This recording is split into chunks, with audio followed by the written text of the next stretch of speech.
Yo, what's up? So Hive Arcade released recently and it has some genuinely good game modes and features, and then some very awful things that need instant changing. So for those that don't know, I am a game developer and programmer. I've been programming games for over 5 years, and for the past 2 years, I've been teaching computer science and game design principles at the college I attend, where I major in computer science and game design. For me specifically, when it comes to Minecraft and game development, I've programmed several applications and tools, as well as an entire PvP practice server that is currently in the works. That being said, in this video I will be giving a game developer's opinion on the Hive Arcade update.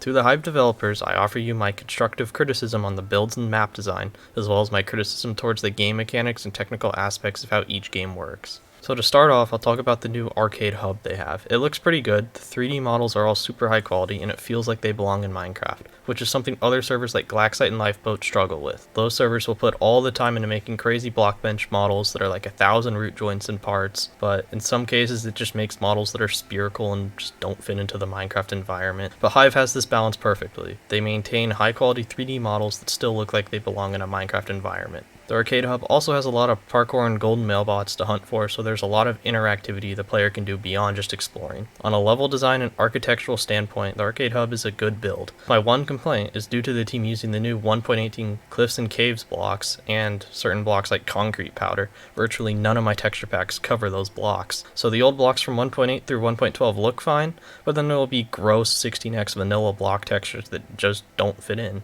Moving on to the arcade hub's games, this is where the quality slips heavily. I know they are not the main attraction of the update, obviously, but the PvP duels they have are a joke.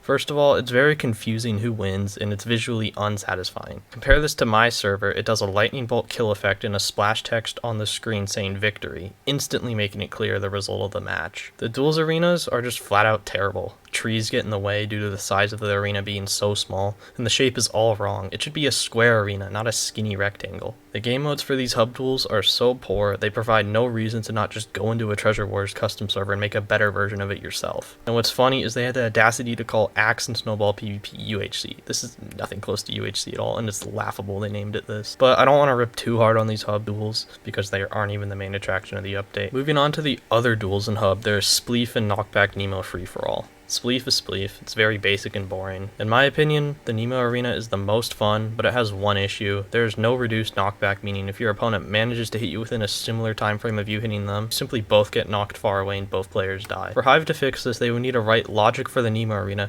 that determines how many hit packets a player is sending on another player, and if they're hitting them way more often or the other person hasn't hit them back at all within a time frame, then do the knockback hit. That's of course a lot of effort and probably not worth it for something small like a Nemo arena. Moving on to the actual real game modes, I will first start with the two already existing game modes, Block Drop and Ground Wars. Block Drop is one of my favorites because of its simplicity. It's basically modified Hypixel TNT run but with power-ups. I don't have any complaints, it's casual and chill, it's just a simple game, so it's hard for it to have any flaws to begin with.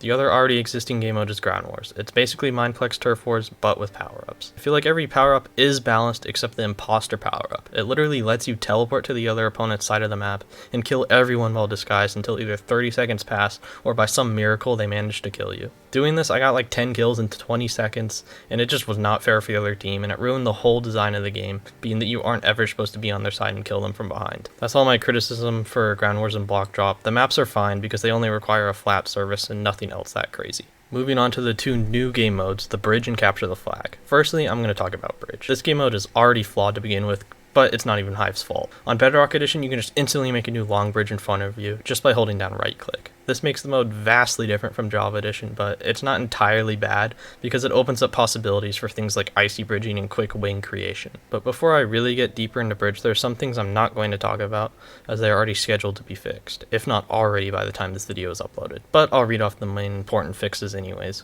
Water will now instantly kill you. Build height has been lowered. You can no longer build below the spawn tomb and above the goal pit. You get sent in chat the health of the player when shooting them with a bow. Your last special item selection is saved between games. A hotbar editor for preset hotkeys will be coming soon in a future patch. In the description I will link this page where you can send Hive your feedback towards Bridge and what needs to be changed. Now that I've gotten that out of the way, I'll explain my major issues with Hive Bridge that aren't publicly scheduled for being patched yet, which is the kits. The gold apple kit is near useless, as when you kill someone you instantly get healed back almost fully, meaning there's no reasons to stop and eat a gapple to heal. Now once you start winning games and get queued against harder opponents, you will encounter by far the most game-ruining thing about Hive Bridge, which is the leap kit strategy. The main bridge strategy for Hive is just to build a high up platform, and once you are high up, you can just use the leap kit to bypass super quick each time you respawn. But maybe if Hive changes the build height to be much lower and add a nerf to the leap kit, this could be fixed. But currently, it's near impossible to win with Snowball or Apple Kit against someone with leap kit who's doing the strategy. It could even be argued that Hive Bridge just should not have any kits at all, as the design of Bridge is to be a fair head-on 1v1, not a whose kit instantly counters what kit. But since Hive wants to be original and have kits, I feel like what they should currently do is remove or heavily nerf the leap kit and remove healing from killing players so the gold apple kit isn't so useless. Moving on to the map design of Bridge, it's honestly uninspiring and boring. It's just a basic red and blue map. Sure, the stadium style backdrop is nice, and I like the scoreboard custom entities they have, but let's take a look at high pixel bridge maps and even my own server's bridge maps. See how every map is different in shape for the base, is visually appealing, and has cool aspects and level designs that make the player not only have to devise a strategy for getting across the bridge alive, but also into the opponent's goal room. Hive lacks in almost both of these categories. On Hive's bridge, it's honestly easier just to bypass than it is to win a fight. I even called it out on Twitter, asking why Hive is spending so much time on the backdrop of the map instead of the actual playable area that matters. A Hive developer on the build team did like my tweet, so maybe this error has been officially recognized, but I kinda doubt it. This entire mode just needs a complete rework, so hopefully the day one patch and our community's suggestions will fix the majority of these issues.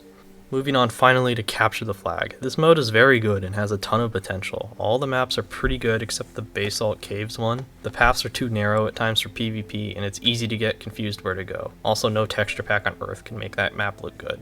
As far as issues with Capture the Flag, the main problem is when you have the other team's flag, you get the slowness effect, which lowers your FOV, which is visually annoying. It's also annoying having to wait 10 seconds just to respawn. It should be the same respawn time as Treasure Wars. Other than that, the room for strategy is huge with what items and upgrades to buy and what routes to take to get across the map. I like this game mode, and it has a lot of nostalgia paired with the freshness of Hive's touch on it. There's only one real major issue with this mode. It's impossible to win if you get on a team with people who quit instantly if you get scored on once, meaning you usually have to 3v6 the rest of the round, so basically you've already lost. Until this issue is somehow fixed, I really only see this game mode working well on an organized custom server scrim format. So yeah, that's my constructive criticism towards the Hive Arcade update. I think certain modes like Capture the Flag have a lot of potential, and modes like Block Drop and Ground Wars are already pretty good, just need a few little tweaks. But on the other hand, I think some game modes like the Hub Duels and Bridge need complete reworks. I know they can do it. I wrote an entire Bridge and Bed Fight game mode for my own server in 5 days. So yeah, thanks for watching. Comment what you guys think. See ya.